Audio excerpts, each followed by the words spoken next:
Hi, this is Adam from Small Town Machine Shop. Tonight we're working on the sabastion lathe. We're going to start seeing what it's going to take to replace the drive gear for the lead screw and feed screw. As you can see, the gear's not in there anymore. So, take this collar off. I think just this one screw is holding it on. And that screw is loose already, so that's encouraging.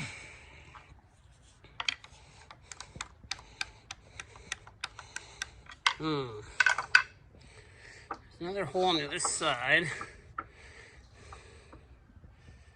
I don't see anything in there. Let me get a small Allen key.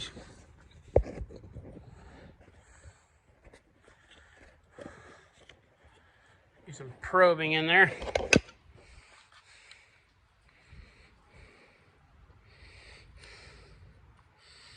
I don't feel anything. Like a set screw.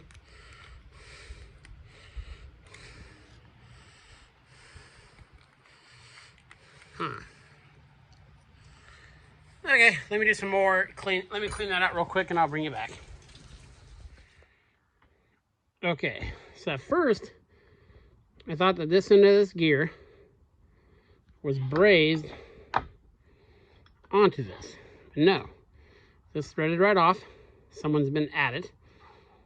And, see, that wasn't connected to this. There was some brazed spatter that came right off. But this is the true end of the spindle. So, what we'll do is we'll set this up in here. We'll heat this up a little bit. We'll tap this guy out gently.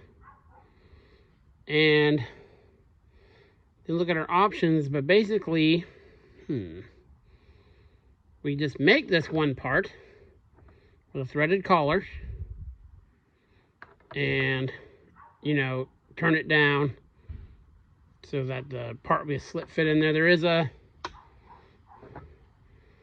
There's a keyway. Seems a little weird that there was nothing retaining it at the end. So it must have been an interference fit, I guess. We'll see. Next step is to get this guy out. I'll set up the camera and I'll bring you back. Okay, so before I put any heat to it, got it protected up here. Got soft jaws underneath here. I'm going to give it some taps. See if it wants to move at all. I don't want to put a bunch of, oh, yeah, there we go. I don't want to put heat on the gear because I'm not sure of the hardness of it, if it was hardened or anything. I don't want to take that away, but this is driving right out, as you can maybe see. I'm hitting it with a soft face copper hammer.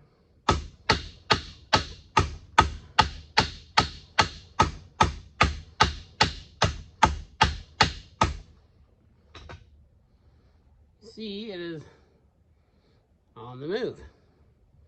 Let's move my rag in there more. Oh, let's see here. What can I find that's randomly close to that size? Nope.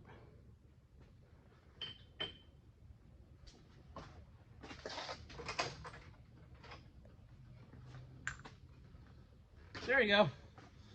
I know some of you are probably scoffing at that right now, but I have so many sockets.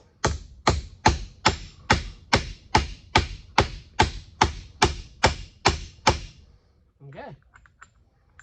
Get one just one size smaller.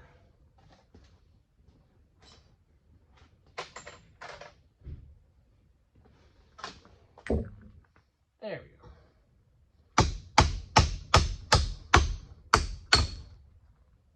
Yeah, and I got my thumb with that last hit. Okay, so there is the original end of the, it's weird. It almost looks like someone soldered this piece over this original tubing, because you can see the solder line. And that's really weird. Of course, I don't know how this looked originally. So there. Got drive gear off. So let me scoot you back just a hair here. So I'm thinking what I'm going to do, here's the collar. This threads onto the spindle. So, oh, and I wanted to show you this. See the, okay, see how big that screw is? It's pushing out a piece. Let me pull it out. I hope I don't drop it and lose it. The fries in here.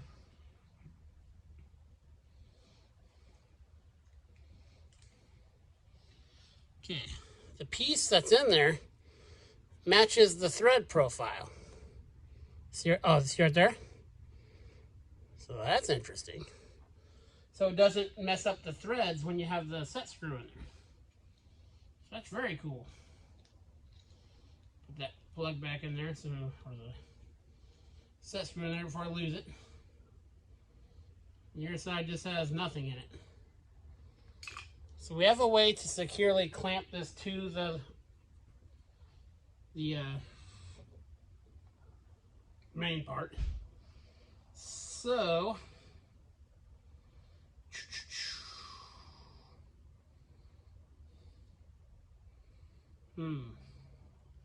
I do some thinking on how I want to do this. I am more than welcome to hear suggestions.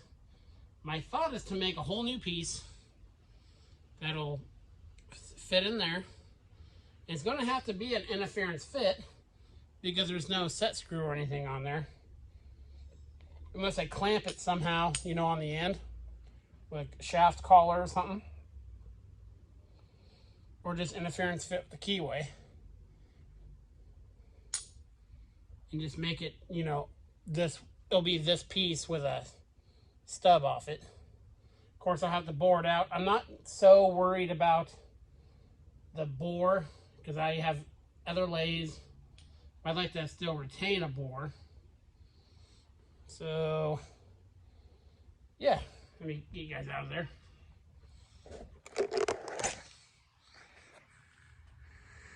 See, that's my thought, is to make a new piece.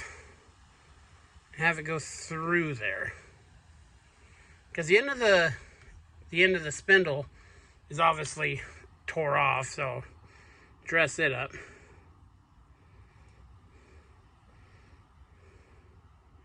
See what I'm talking about there? That just looks weird.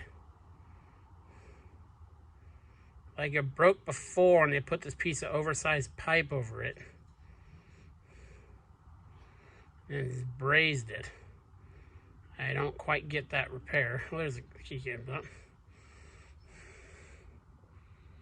I just don't quite get that. I'm sure, I would assume it didn't come factory that way. So yeah. Or I could weld something to this. You know, something like, oh, actually like this. Coincidentally, hanging right around. But is it too? Yeah, it's too thick. But, you know, weld something like that to there, then turn it down to be an interference fit. We'll see. You got some time to think about it. But yeah, any suggestions you have, I am more than happy to hear them. So yeah, this is Adam from Small Town Machine Shop. Please comment, like, and subscribe, and thanks for watching.